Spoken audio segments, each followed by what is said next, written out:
સાબરકાંઠા જિલ્લાના અમોદરા ખાતે સાંસદ વહાલી દીકરી સમૂહ લગ્નોત્સવનું આયોજન કરવામાં આવ્યું, જેમાં 122 જેટલા જોડાઓએ પ્રભુતામાં પગલાં પાડ્યા હતા.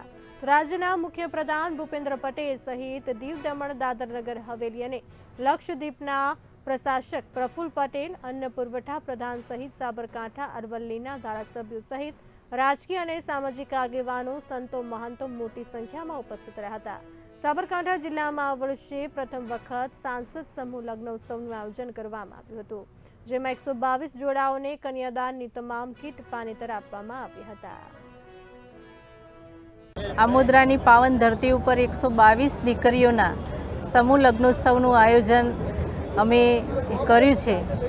એમાં આપણા ગુજરાત રાજ્યના મુખ્યમંત્રી શ્રી ભૂપેન્દ્રભાઈ પટેલ સાહેબ પણ આશીર્વાદ આપવા આવ્યા હતા. આપણા દીવ દમણ દાદરા નગર હવેલી અને લક્ષદ્વીપના પ્રશાસક શ્રી પ્રફુલભાઈ પટેલ સાહેબ તથા તમામ ધારાસભ્યશ્રીઓ, જિલ્લા પંચાયતના પ્રમુખશ્રીઓ, સમાજના આગેવાનો, સર્વ સમાજના આગેવાનો સૌએ હાજર રહી આ સમૂહ લગ્ન સફળ થાય એના માટેના પ્રયત્નો કર્યા હતા. સૌને સગવડ મળી રહે, સૌને આ લગ્નોત્સવમાં જોડાઈ અને જે સરકારશ્રીની યોજનાઓ છે એની પણ માહિતી મળે અને સૌ નવયુગલોને આશીર્વાદ આપવા માટે જે શ્રેષ્ઠીઓ પધાર્યા હતા એમનો પણ અમે આભાર માનીએ છીએ અને નવયુગલ દંપતીઓને પણ અમે આશીર્વાદ આપીએ છીએ કે એમનું લગ્ન જીવન સુખી થાય અને એમનું સૌભાગ્ય અખંડ રહે, એમની તમામ મનોકામના પૂર્ણ થાય.